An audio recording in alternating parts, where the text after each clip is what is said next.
राष्ट्रीय अनुसूचित जनजाती आयोग येथे यवतमाळ जिल्ह्यातील निम्न पैनगंगा प्रकल्पासंदर्भात महत्त्वपूर्ण सुनावणी पार पडली। या सुनावणीत प्रकल्पग्रस्त गावांमधील ग्रामस्थांच्या तक्रारींची सविस्तर दखल घेण्यात आली। यवतमाळ जिल्ह्यातील निम्न पैनगंगा प्रकल्पातील तब्बल 45 गावे ही पेसा कायद्याअंतर्गत येत असल्याचे सांगण्यात आले।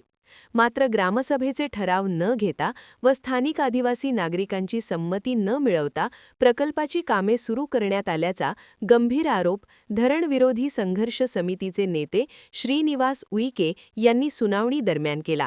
या प्रकरणी आयोगाचे अध्यक्ष आंतरसिंह आर्य यांच्यासह संबंधित विभागांचे वरिष्ठ अधिकारी उपस्थित होते। सुनावणी दरम्यान ग्रामसभेची पूर्व परवानगी घेणे हे पेसा कायद्यानुसार बंधनकारक असल्याची बाब आयोगाच्या निदर्शनास आणून देण्यात आली। आदिवासी भागातील विकासकामे राबविताना स्थानिक स्वायत्ततेचा सन्मान राखणे आवश्यक असल्याचेही प्रतिनिधींनी नमूद केले। धरणविरोधी संघर्ष समितीच्या वतीने सादर करण्यात आलेल्या निवेदनात सांगण्यात आले आहे की प्रकल्पामुळे स्थानिक आदिवासींचे विस्थापन, शेती व जंगलाधारित उपजीविकेवर परिणाम होणार आहे। त्यामुळे ग्रामसभेच्या संमतीशिवाय कोणतेही काम सुरू करणे कायद्याच्या विरोधात असल्याचा दावा करण्यात आला। आयोगाच्या अध्यक्षांनी सर्व बाजू ऐकून संबंधित प्रशासनाला आवश्यक कागदपत्रे सादर करण्याचे निर्देश दिले। तसेच पेसा कायद्याच्या तरतुदींचे पालन झाले आहे का याची सखोल चौकशी करून अहवाल सादर करण्यास सांगितले।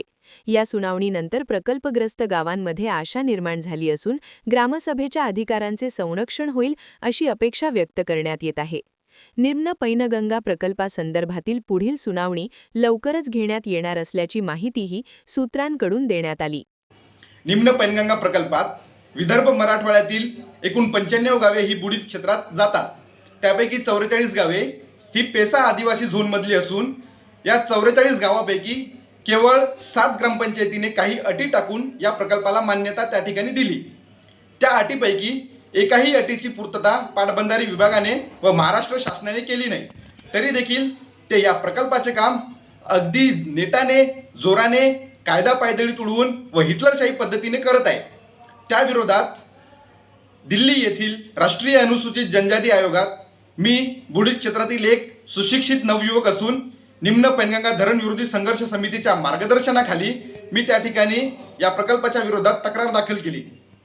या तक्रारीवरून 23 फेब्रुवारी रोजी आयोगात सुनावणी झाली आणि या सुनावणीच्या दरम्यान आयोगाच्या अध्यक्षांनी या अधिकाऱ्यांना अक्षरशः खडेबोल सुनावले आणि पेसा ग्रामपंचायतीच्या ठरावाचे उल्लंघन करून तुम्हाला या प्रकल्पाचे काम करता येणार नाही असे स्पष्टपणे व कठोर शब्दात त्या ठिकाणी त्यांना सांगितले।